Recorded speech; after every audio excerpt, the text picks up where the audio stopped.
देश में कोरोना मरीजों का आंकड़ा कुछ दिन पहले जो 4 लाख के पार हो गया था, अब नए मरीजों के ग्राफ में काफी गिरावट आई है। राज्य सरकारों और केंद्र शासित प्रदेशों की कोरोना पर सख्ती की वजह से इसका असर दिखने लगा है। देश में 24 घंटे में कोरोना के 3,29,379 नए केस सामने आए हैं, जबकि एक दिन में नए मरीजों के मुकाबले रिकॉर्ड लोग रिकवर हुए हैं। 3,55,775 लोगों ने कोरोना की जंग जीत ली है। वायरस की वजह से 3,877 और लोगों ने दम तोड़ दिया है। एक्टिव मरीजों की संख्या 37,10,000 को पार कर गई है। देश में अब तक 2,29,00,000 से ज्यादा लोग संक्रमित हो चुके हैं, जिसमें 1,90,00,000 से अधिक लोग कोरोना को मात दे चुके हैं, जबकि अब तक जानलेवा वायरस से 2.5 लाख से अधिक लोगों की मौत हो चुकी है। कई राज्यों में वैक्सीन की कमी की खबर के बीच देश भर में 17 करोड़ से ज्यादा लोगों को कोरोना का टीका लग चुका है। बड़े स्तर पर कोरोना की टेस्टिंग भी जारी है। 9 मई तक पूरे देश में 30 करोड़ से ज्यादा लोगों की टेस्टिंग हो चुकी है। वहीं देश के 180 जिलों में 7 दिनों से एक भी केस सामने नहीं आया है।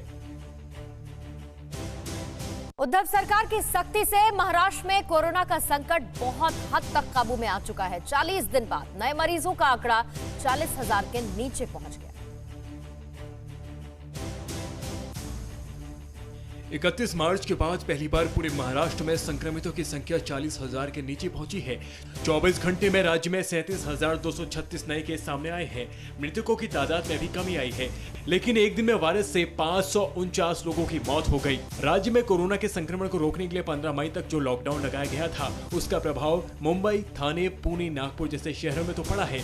यहाँ स्थितियों में तेजी से सुधार हुआ है, लेकिन महाराष्ट्र के अंदरूनी इलाकों में इसका खासा असर नहीं दिखा है। कुछ जिलों में लॉकडाउन लगाने के बावजूद कोरोना संक्रमण कंट्रोल नहीं हो पा रहा है। कम से कम 9 ऐसे जिले हैं जहां कोरोना विस्फोटक रूप ले चुका है। ऐसी परिस्थितियों को ध्यान में रखते हुए अब राज्य के कई जिलों में एक के बाद एक कंप्लीट लॉकडाउन लागू किया जा रहा है। लेकिन अब जो संकेत मिल रहे हैं उससे यह लग रहा है कि 15 मई को खत्म होने वाला राज्यव्यापी लॉकडाउन 30 मई तक बढ़ाया जा सकता है। हालांकि इस पर अंतिम निर्णय मुख्यमंत्री ही लेंगे। आज भी नासिक, अमरावती, यवतमाल, कोल्हापुर, वाशिम, सतारा, सोलापुर और वर्धा में कंप्लीट लॉकडाउन लागू करने का निर्णय लिया गया है। यहाँ मेडिकल सुविधाओं को छोड़कर सभी दुकानों और कारोबार को बंद करने का निर्णय लिया गया है। और दिल्ली में लॉकडाउन का असर दिखने लगा है। वायरस की रफ्तार धीमी पड़ने लगी है। पॉजिटिविटी रेट 20% के नीचे पहुंच गया है।